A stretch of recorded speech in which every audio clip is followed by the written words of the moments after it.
మాజీ మంత్రి కాపు నాయకుడు ముద్రగడ పద్మనాభం సరే 14వ తారీఖున వైసీపీలో చేరిపోతానని ప్రకటించారు. సో ఆయన జై జగన్ అని చెప్పడంతో ఇంకా జనసేనకు ఆయనకు మధ్యలో దాని మీద ఆయన అభిప్రాయాలు ఏంటి, ఆయన ఎప్పుడూ బహిరంగంగా చెప్పింది కూడా లేదు.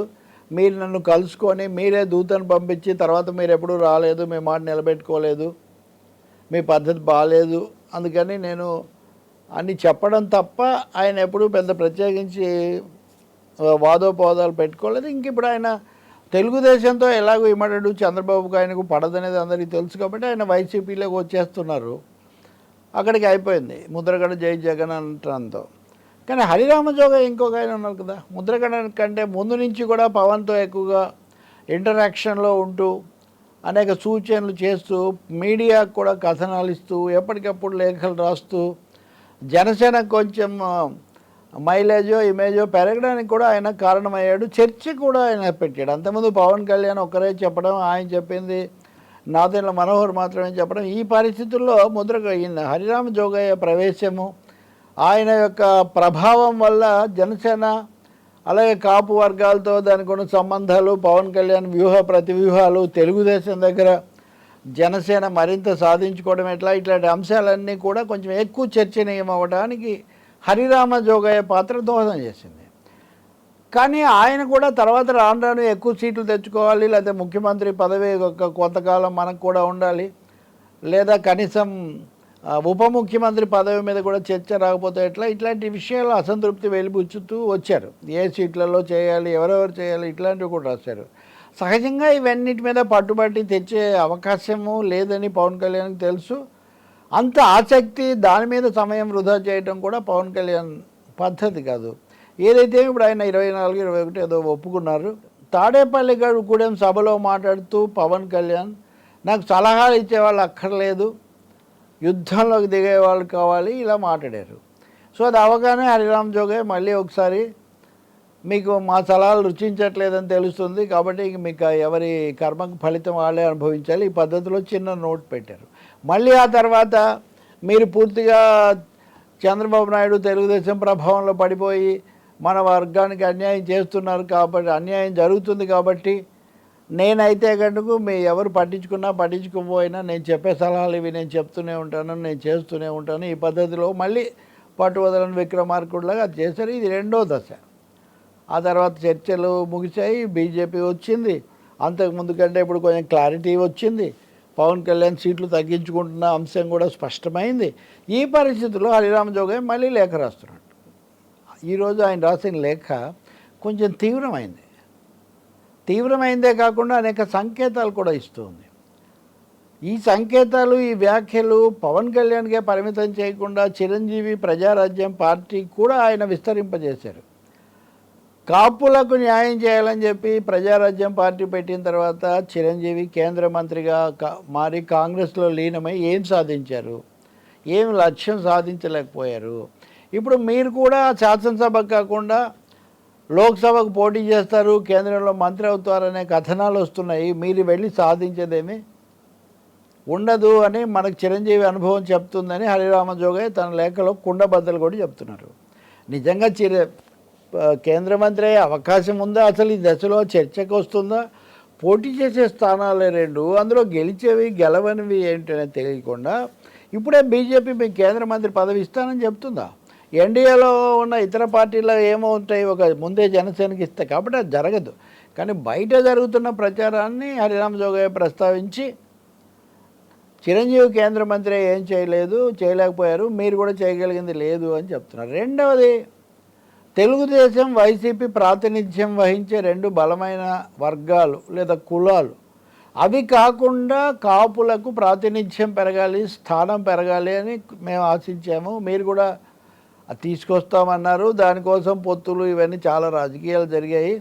కానీ ఇప్పుడు జరుగుతున్న పరిణామాలు చూస్తుంటే 2029 వరకు నిరీక్షించడం అనివార్యం అనిపిస్తుంది అని. అంటే 2029 అంటే 2024లో మీరు అనుకున్న లక్ష్యం సాధించేది లేదు అని తేల్చిపడేస్తున్నారు హరిరామ జోగయ్య ఈ లేఖలో. మరి జనసేన వాళ్ళు ఎలాంటి సమాధానాలు అవి ఇస్తారో మనం అది చూడాలి. కానీ ఇంతకంటే తీవ్రమైన వ్యాఖ్య, లోకేష్ భవిష్యత్తు కోసం జనసేనను తెలుగుదేశంలో విలీనం చేయించాలనే ఒత్తిళ్లు కూడా పెరుగుతాయని నేను చెప్తే నా మీద వేరే వ్యాఖ్యలు చేస్తారేమో అని, అంటే పరోక్షంగా జనసేనను తెలుగుదేశంలో లీనం చేసే ఒక అవకాశం ఉందని చెప్పి హరిరామ జోగయ్య ఈ లేఖ రాస్తున్నారు, ఈ లేఖలో చెప్తున్నారు. సరే, వైసీపీ వాళ్ళు కూడా గతంలో కొన్నిసార్లు ఇలా అన్నారు, పవన్ కళ్యాణే అన్నారు. ఎందుకంటే అమిత్ షా నన్ను అడిగారు జనసేనను బీజేపీలో లీనం చేయమని చెప్పి అడిగారు, నేను సీట్లు తీసుకోకుండా అధికారం తీసుకోకుండా మీకు మద్దతు ఇస్తే మీరు నా పార్టీని కలుపుకుంటామంటారా? ఇదేం ప్రజాస్వామ్యం, ఇదేం పద్ధతి అని నేను ప్రశ్నించాను ఆయన్ను అని ఆయన ఇదివరకు విజయనగరంలో 2019 ఎన్నికలకు ముందు చెప్పారు. అప్పుడు బీజేపీ విషయం చెప్పారు. కానీ వాళ్ళ తర్వాత తనే ఎన్డీఏలోకి వెళ్ళారు. బీజేపీ తరఫున ఇప్పుడు సీట్ల త్యాగాలు కూడా చేస్తున్నారు. కాబట్టి బీజేపీ, మోదీ, అమిత్ షా గౌరవం, విధేయత ఇవి ఇంకా పూర్తి ఆయనకు పర్యాయ పదాలు అయిపోయినాయి. మరి అప్పుడు బీజేపీ అడిగినట్టు ఇప్పుడు తెలుగుదేశం అడుగుతుందా? తెలుగుదేశం పార్టీ లేదా చంద్రబాబు నాయుడు వాళ్ళ ఆదేశాలు లేదా వాళ్ళ విధానాలు వాటి ప్రకారం మనం నడవాలి. కానీ ఈ పొత్తును ప్రశ్నించే ఎవరిని కూడా ఉపేక్షించే అవకాశమే లేదు. వైసీపీని జగన్ పాలన పోవాలంటే మనం తప్పకుండా పొత్తు ఉండి తీరాలి అని ప్రకటించారు. సుగ్రీవాజ్ఞ అంటారు, దాన్ని దాటకూడదు. సో అటువంటిది పవన్ కళ్యాణ్ జారీ చేశారు. ఈ సమయంలో దాన్ని హరిరామ జోగయ్య ఇంకొంచెం ఎక్స్టెండ్ పొడిగిస్తున్నారు. ఏమని అంటే, ఇవన్నీ ఎందుకు చేశారు చంద్రబాబు నాయుడు? ఉదాహరణకు ఉప ముఖ్యమంత్రి పదవి పవన్ కళ్యాణ్కి ఇవ్వాలి అనే ప్రతిపాదన వచ్చింది అని మీడియా వాళ్ళు అడిగినప్పుడు అవన్నీ మా పార్టీ పొలిట్ బ్యూరోలో చర్చించి నిర్ణయిస్తాం, ఇప్పటికిప్పుడు ఏం చెప్పలేము అన్నారు. అంటే కనీసం దాన్ని స్వాగతిస్తున్నట్టు కానీ ఆయన ఉంటే బాగుంటుందని కానీ అలాంటివి ఏమీ అనలేదు. ఉప ముఖ్యమంత్రి బహుశా లోకేష్ అవుతాడేమో, అందుకే అంటే ఉదాహరణకు స్టాలిన్ ఉప ముఖ్యమంత్రి అయ్యాడు, సుఖ్వీందర్ సింగ్ ఉప ముఖ్యమంత్రి అయ్యారు, చాలా రాష్ట్రాల్లో ఇలాంటివి జరిగాయి. బహుశా లోకేష్ కూడా అలాంటి ఆలోచన, లోకేష్కి కానీ చంద్రబాబు కుటుంబానికి కానీ అలాంటి ఆలోచన ఉందేమో అని అందరూ అనుకున్నారు. లోకేష్ భవిష్యత్తు ఎలా ఉండాలి? కాబట్టి లోకేష్ భవిష్యత్తు బాగుండాలంటే జనసేనకు ఒక అధ్యక్షుడు, వాళ్ళ వెనుక ఒక సామాజిక తరగతి ఉంటే అది సరైన సంకేతాలు ఇవ్వదు. అందుకని జనసేనను లీనం చేసుకుంటారు, కలిపేసుకుంటారు. అంటే మీ వల్ల మొత్తం ఏదో చాలా జరుగుతుంది అనుకుంటే మీకు ఉనికి కూడా లేకుండా చేస్తారు అని ఒక అభిప్రాయాన్ని, ఒక సందేహాన్ని, దానికి సంబంధించిన కొన్ని సంకేతాలను హరిరామ జోగయ్య ఈ లేఖలో ముందుకు తెస్తున్నారనమాట. ఇప్పుడు కాపు ఓట్లన్నీ తెలుగుదేశానికి ట్రాన్స్ఫర్ అవుతాయా జనసేన నుంచి అని కొందరు అంటుంటారు. నేను ఒక వాస్తవికవాదిగా, ప్రజాస్వామ్యవాదిగా ఎన్నికల్లో కులాలను బట్టి ఓట్లు వేస్తారని కానీ, కులాలకు ఒక కులానికి ఒక పార్టీ ప్రతినిధి అని కానీ నేను భావించాను. ఎక్కువ మంది లేకపోతే ఎక్కువ అభిమానించేవాళ్ళు, ఎక్కువ ఓట్లు వేసేవాళ్ళు కొంతమంది ఉండొచ్చు. హరిరామ జోగయ్య, ముద్రగడ పద్మనాభం లాంటి వాళ్ళే ఇలా మాట్లాడుతూ ఉంటే ఇంకా మిగిలినటువంటి ఓటర్లు అందరూ కట్టకట్టుకొని జనసేనకి వేస్తారని మనం ఏ విధంగా భావించగలుగుతాం? సో అసలు జనసేనకు వాళ్ళందరూ వేస్తారన్నదే తప్పనిసరైనటువంటి ఖచ్చితమైన మాట కానప్పుడు ఆ ఓట్లు ట్రాన్స్ఫర్ అవుతాయా లేదా, బదిలీ అవుతాయా లేదా అనే చర్చకు అసలు ఆస్కారం ఎక్కడుంది? ఎంత ఉంది? చాలా పరిమితమైన అవకాశం. ఇంకా తర్వాత బీజేపీకి తెలుగుదేశం ఓట్లు పోతాయి అని అదొక చర్చ. తెలుగుదేశం పార్టీకి వైసీపీకే గతసారి వచ్చిన ఓట్ల శాతంలో తేడా దాదాపు ఒక 7 నుంచి 9% ఉంది. 8%, 5.6%, 6.5% జనసేనకు వచ్చాయి. కాబట్టి అవి కలుస్తాయని. కానీ ఈ లోపల ఎన్ని మార్పులు జరిగాయి? ఇప్పుడు వీళ్ళందరూ రాసే లేఖలు అసలు పార్టీయే ఉండదేమో, కలిపేస్తారేమో. దానికి ఆయన చెప్పే ఉదాహరణ ఏంటి, సందర్భం ఏంటి? చిరంజీవి తన పార్టీని కాంగ్రెస్లో కలిపినట్టే పవన్ కళ్యాణ్ తన పార్టీని టీడీపీలో కలుపుతాడేమో అని జనం సందేహాలు ఉన్నాయి అని చెప్తున్నట్టు. కాబట్టి ఒకటి, మీరు కేంద్ర మంత్రి అయి చేసేది లేదు అంటున్నారు. మీ మీద పెట్టుకున్న ఆశలు 2029 వరకు అంటే ఈ ఎన్నికల్లో నెరవేరే అవకాశం లేదంటున్నారు.